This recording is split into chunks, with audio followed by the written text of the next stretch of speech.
Fevereiro 8, Levítico 5. Continuando o sistema sacrificial, que era a forma de um homem se reconciliar com Deus durante a vigência do antigo pacto ou antiga aliança feita no Sinai.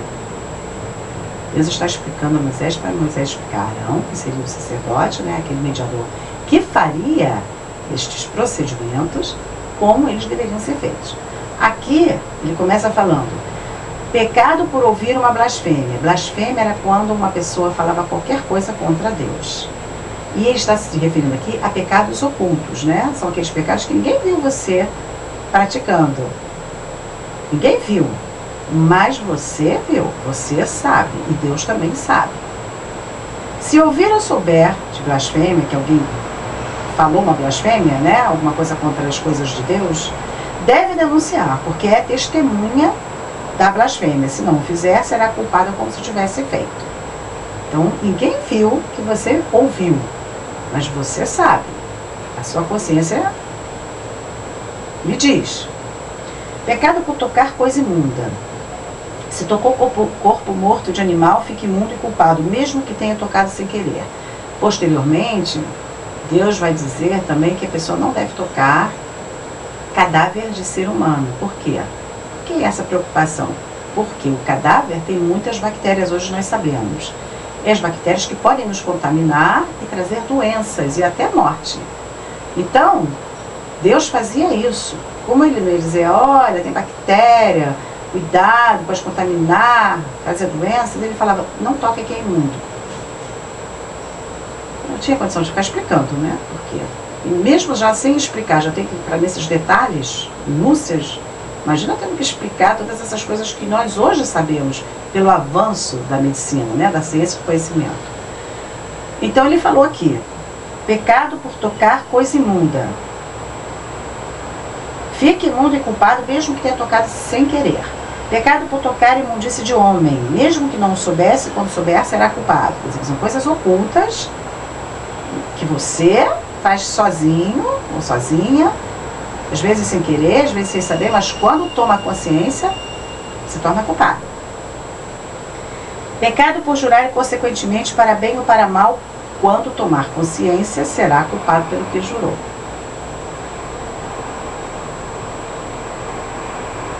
Jurar inconsequentemente é fazer um voto, fazer uma promessa. Você quer algo muito, desesperadamente, e você fala com Deus, faz um voto. Se o Senhor me dá isso assim, assim, assim, aí eu faço isso assim, assim, assim.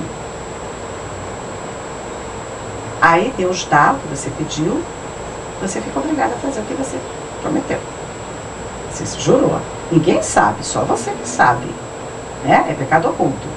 Mas, uma vez que você fez isso, aí você vai tomar consciência. Ah, meu, não devia ter feito. Poxa, se eu soubesse, eu não faria assim, faria assado. Mas você fez. Aquele voto você tem que cumprir. Porque Deus sabe o que você prometeu. Embora ninguém mais saiba. Muitas coisas que nós fazemos, ninguém sabe. Mas Deus sabe. E uma vez ele vai chegar uma hora que ele vai levantar e todos vão saber. Como expiar esses pecados ocultos? A diferença é, você tinha que confessar, era o primeiro passo. A confissão daquilo que você fez de errado traz alívio. Antes, esse alívio era obtido quando uma pessoa ia no confessionário, né? Se confessava lá, eu fiz isso, fiz aquilo, e era perdoado. Hoje, esse alívio, às vezes, é obtido por terapeutas. A pessoa chega lá e fala, eu fiz isso, fiz aquilo, né? Fica só falando o que fez. E o outro vai indicando, né? Mostrando caminhos lá. Porque com Deus também. O primeiro passo é confessar, porque Deus sabe, Ele nos conhece. Foi Ele que nos construiu, né? Nos criou. Ele sabe justinho o que nós precisamos fazer para nos sentirmos bem. Ele sabe que é importante que nós confessemos aquilo que nós fizemos de errado para nos sentirmos paz. Né? Quando você fala uma coisa que você fez errado, confessa para alguém, ou até um criminoso que pratica um crime, um assassinato, ele vai lá e confessa para a polícia, ai que alívio que ele sente, porque ele falou aquilo que estava ali engasgado com ele. Aí ele já se sente aliviado. Né? Então, o primeiro passo, o diferencial dos outros sacrifícios é esse, que a pessoa tem que confessar o que fez. Depois traz ao Senhor uma fêmea pelo pecado, cordeiro ou cabrinha, aí o sacerdote vai fazer expiação e será perdoado. Se a pessoa não tiver condições de trazer gado miúdo, que era cabrinhas ou ovelhas, né, traria duas rolinhas ou 2 pombinhos. Um seria para expiação e um seria para a oferta queimada. Levava ao sacerdote, que pegaria o animal para oferecer, né, expiar o pecado. Aí cortava com a unha o pescocinho, devia ter uma unha grande o sacerdote, né, para poder, assim, dentro do pescocinho do bichinho, e sair o sangue. Pegará o sangue e vai aspergir sobre o altar de bronze. Depois o sacerdote toma o outro animal e queima conforme o costume, e o pecado será perdoado. Tinha que queimar, né? Porque o fogo é que purifica. Tudo isso é simbólico, né? O animal está representando a pessoa. E o fogo purifica, quer dizer, queimou, purificou, saiu toda a sujeira. Agora você está purificado. Se a pessoa que pecou não tem condições de oferecer nem rolinhas nem pombinhos, ela trará farinha pura, sem azeite e sem incenso. Porque nos outros tipos de pecado, quando você fazia uma oblação, uma oferta de alimentos, teria que estar com azeite e com incenso. Nesse caso, não, né? O sacerdote pegará um pouco, um punhado, com a mão, queima no altar por memorial, né? Parte era queimada no altar para subir para Deus e a outra parte ele comia. Sacrifício pelo sacrilégio. Deus diz a Moisés: se alguém pecar por ignorância nas coisas sagradas do Senhor, trará como expiação um carneiro sem manchas, que tenha o valor de 2 shekels de prata, conforme o valor de shekel dado pelo santuário. Aqui nós vamos fazer uma análise dessa questão. Vamos imaginar, tempos mais tarde, até naquela época, ali já eram 600 mil homens. Cada um, todos nós pecamos, ia trazer um animal para os sacerdotes sacrificarem. Eram muitos animais, o procedimento era um procedimento demorado, né? Então, isso continuou durante a construção do templo de Salomão. Todos tinham que trazer. E aí eram muitos mais, especialmente os judeus que haviam sido dispersos na época do exílio da Babilônia, né? Quando Nabucodonosor veio, muitos fugiram para outros locais, né? Do rei da Babilônia.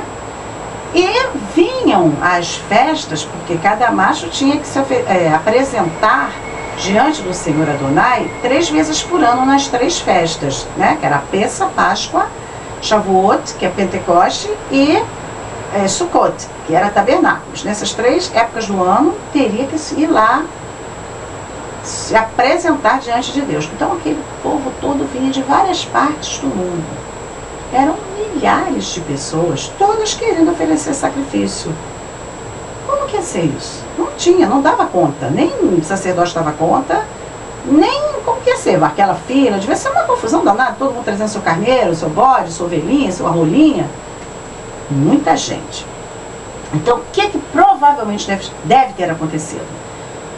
Para evitar tanto tumulto, como aqui na Torá diz que era os shekels, que era no valor dado pelo templo, havia a moeda do templo, a pessoa chegava, trocava a sua moeda pela moeda do templo, daí a necessidade de cambistas no templo para trocarem a moeda, e em vez de dar o cabrito, a cabra, o bichinho para o boi, né, para expiar seu pecado, dava as moedas.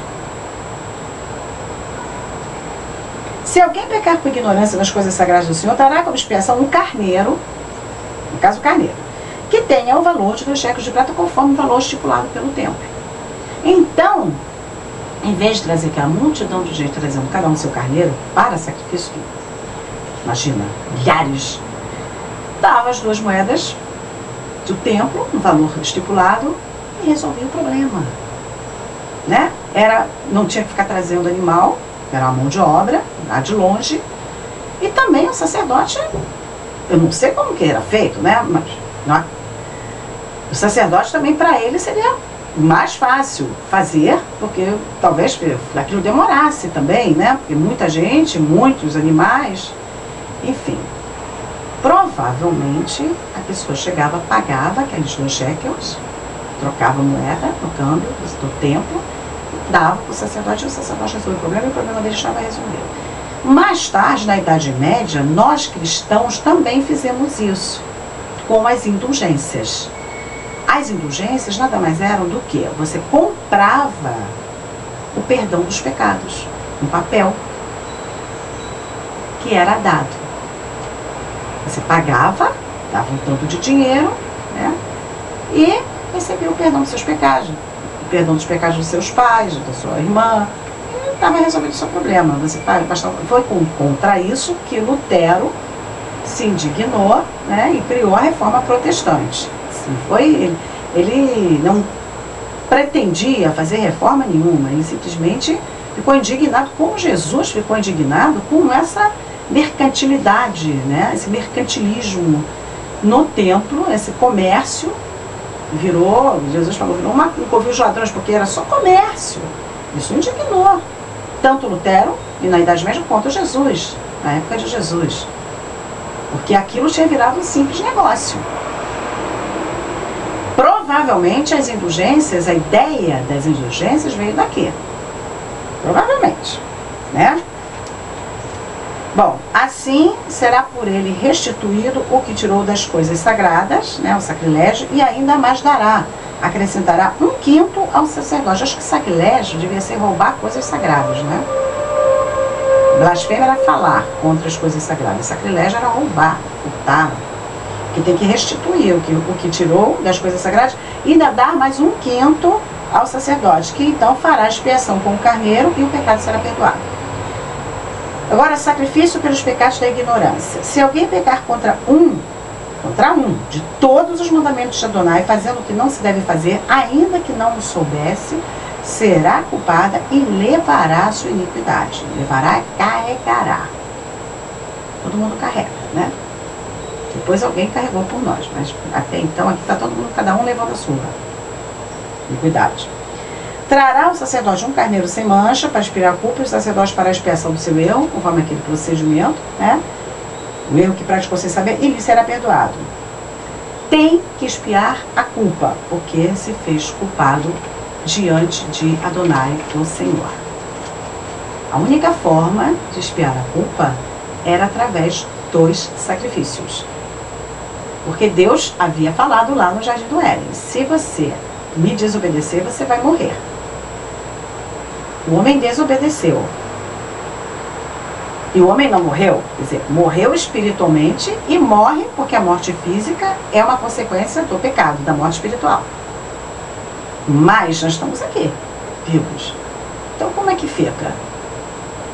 Todo esse sistema, todos esses procedimentos meticulosos de Deus visam restabelecer a comunhão entre Deus e os seres humanos.